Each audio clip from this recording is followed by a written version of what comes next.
ഇന്ന് തന്നെ ഡൗൺലോഡ് ചെയ്യൂ. കാണൂ നിങ്ങളുടെ ഫേവറേറ്റ് ഷോസ്. ആ കാത്തിരിപ്പിൽ എന്തെങ്കിലും ഒരു സത്യസന്ധതയുണ്ടോ? ആ മനുഷ്യൻ കൊണ്ടുവരുന്ന വസ്ത്രങ്ങളോ ആഭരണങ്ങളോ അല്ലാതെ മറ്റെന്തെങ്കിലും ഏട്ടത്തെ ആഗ്രഹിച്ചിട്ടുണ്ടോ?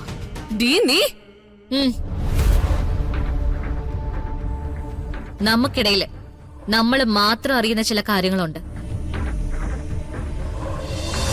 പുറത്തിറങ്ങിയാൽ അച്ഛനും പിന്നെ സർവീസിൽ തിരിച്ചു കയറിയാൽ സാറും നമ്മളുടെ കൂടെ തന്നെ കാണും. നമ്മളെ എല്ലാരും ഒന്നിച്ചു തോൽപ്പിക്കാനൊന്നും കണിമംഗലത്ത് ആരും വളർന്നിട്ടില്ല. ആ കത്തെഴുതി കൊടുക്കാൻ നോക്ക്. രാധികയുടെയും വരുണിന്റെയും കാര്യം നിങ്ങളൊക്കെ മറന്നേക്ക്. അവർക്കുള്ളതെല്ലാം ഞാൻ നേരിട്ട് കൊടുക്കുന്നുണ്ട്. അതിന്റെ ഒരു വാശിയാ. മതി സാറേ, അവര് നശിക്കുന്നതൊന്ന് കേട്ടാ മതി. അതിനുവേണ്ടി എന്ത് ചെയ്യാനും ഈ സുകുമാരി റെഡിയാ. എന്റെ ദൈവമേ, അവരുടെ നാശം നീ എന്റെ കണ്ണിലൊന്ന് കാണിച്ചു തരണേ.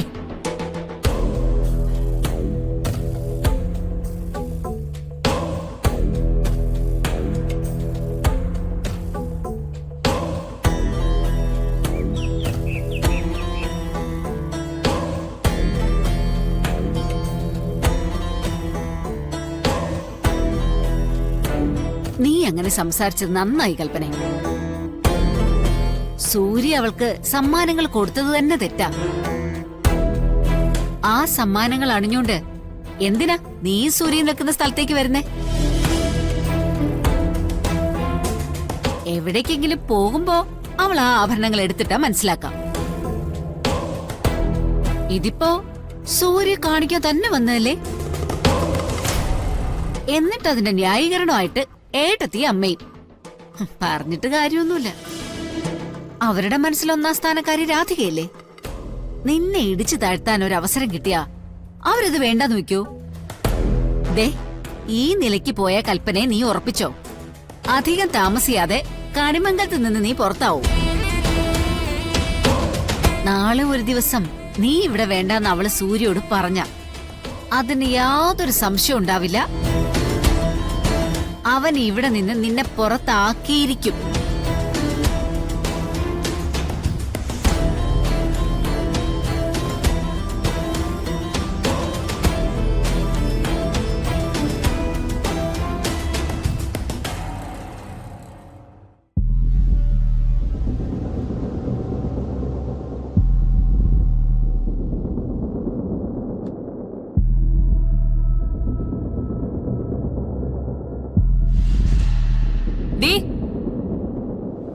നീ ഒന്ന് അവിടെ നിന്നേ.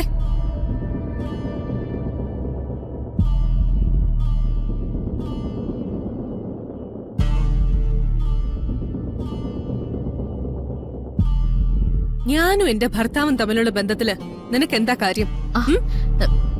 ആഭരണങ്ങളൊക്കെ അഴിച്ചു തന്ന് നീ ഒരു നാടകം എന്റെ മുമ്പിൽ നടത്തി. അത് കണ്ട എനിക്ക് നിന്നോട് സഹതാപം തോന്നുന്നാണോ കരുതിയത്? അല്ല, ഈ ആണുങ്ങളുടെ മനസ്സെ പിടിച്ചെടുക്കുന്ന സൂത്രം നിനക്കാരാ പറഞ്ഞേ? ചെറിയമ്മ ആര് പറഞ്ഞു കൊടുത്തു എന്നൊക്കെ പ്രത്യേകം ചോദിക്കണോ ചെറിയമ്മേ? അതിന്റെ ഉത്തരവാണല്ലോ അവളുടെ ജനനം.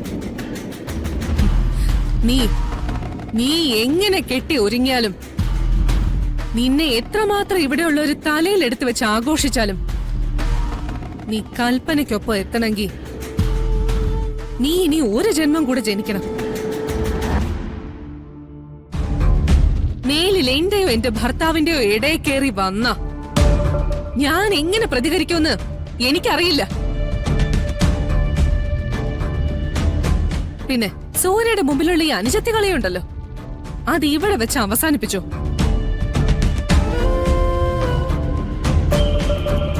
പിന്നെ എനിക്ക് ജീവിക്കാൻ നിന്റെ ഉപദേശത്തിന്റെ ഒരാവശ്യമില്ല. അതിനുവേണ്ടി നീ ശ്രമിക്കുകയും വേണ്ട. ഏട്ടത്തെ ഉപദേശിച്ചിട്ട് കാര്യമൊന്നുമില്ലെന്ന് എനിക്ക് നന്നായിട്ട് അറിയാം. എടി, ഒന്ന് അടങ്ങ് ചെറിയമ്മേ. ഞങ്ങൾ തമ്മിലുള്ള കാര്യങ്ങളൊന്ന് പറഞ്ഞു തീർത്തോട്ടെ. ഏട്ടത്തി പറഞ്ഞ ശരിയാ. എനിക്ക് എന്നെ പ്രസവിച്ച അമ്മ ആരാന്നറിയില്ല, അച്ഛനെ അറിയില്ല. പക്ഷെ ഞാൻ ജീവിച്ചിരിക്കുന്ന സാഹചര്യങ്ങളെക്കുറിച്ചും എന്റെ ചുറ്റും നിൽക്കുന്ന മനുഷ്യരെക്കുറിച്ചും എനിക്ക് നന്നായിട്ട് അറിയാം. അല്ല, ദൂരയാത്ര പോയി ഭർത്താവ് തിരിച്ചു വരുമ്പോ കാത്തിരിക്കുന്ന കഥയൊക്കെ എടുത്തി പറഞ്ഞല്ലോ. ആ കാത്തിരിപ്പിൽ എന്തെങ്കിലും ഒരു സത്യസന്ധതയുണ്ടോ? ആ മനുഷ്യൻ കൊണ്ടുവരുന്ന വസ്ത്രങ്ങളോ ആഭരണങ്ങളോ അല്ലാതെ മറ്റെന്തെങ്കിലും ഏട്ടത്തെ ആഗ്രഹിച്ചിട്ടുണ്ടോ? നീ ഉം. നമുക്കിടയില് നമ്മൾ മാത്രം അറിയുന്ന ചില കാര്യങ്ങളുണ്ട്.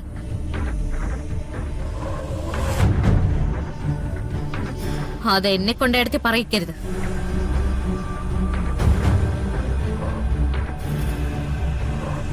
ആഭരണങ്ങൾ അഴിച്ച് ഞാൻ നിങ്ങളുടെ മുൻപിൽ നാടകം നടത്തിയതല്ല.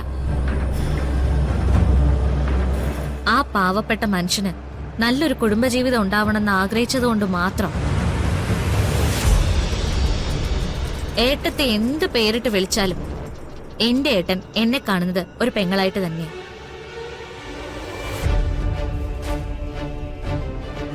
ആ സ്നേഹത്തിന്റെ അർത്ഥവും ആഴവും ഒക്കെ എനിക്ക് നന്നായിട്ട് അറിയുകയും ചെയ്യാം.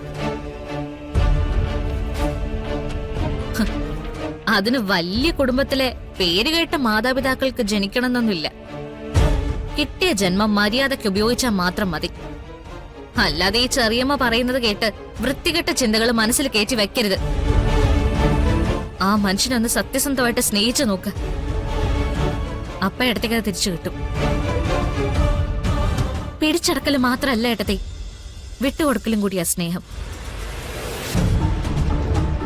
എന്ന് ഏട്ടത്തെ സത്യസന്ധമായ ഒരു പെണ്ണാകുന്നോ അന്ന് ഏട്ടന്റെ സ്നേഹം സത്യസന്ധമായി നിങ്ങളിൽ എത്തിയിരിക്കും. ഇത് ഉപദേശമൊന്നും അല്ല കേട്ടോ. ഏട്ടത്തെ നന്നായി കാണണമെന്ന് ആഗ്രഹമുള്ളതുകൊണ്ട് മാത്രം ഞാൻ പറയുന്നതാ.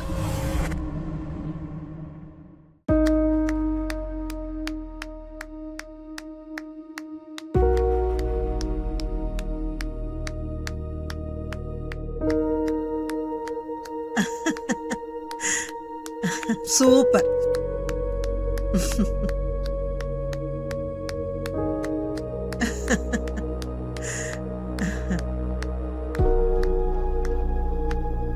നന്നായി മോളെ. ഇതുപോലെ നേരെ നിന്ന് സംസാരിച്ചാല് ചിലരുടെയൊക്കെ അഹങ്കാരം അങ്ങ് മാറി കിട്ടും. എന്താ കൽപ്പനെ, അവള് പറഞ്ഞതിനൊന്നും തിരിച്ചു പറയാനില്ലേ നിനക്ക്? ഹേ, ഏട്ടത്തെ തിരിച്ചു പറയില്ല മുത്തശ്ശി. അത് ഞങ്ങള് തമ്മിലുള്ള ഒരു കരാറാ അല്ലേ ഏട്ടത്തെ?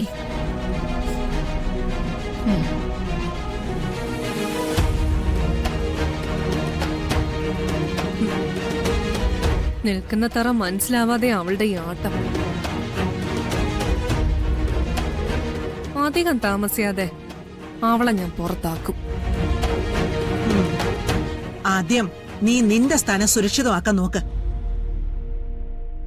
എന്നിട്ട് മതി അവളുടെ കാര്യത്തിലുള്ള തീരുമാനം.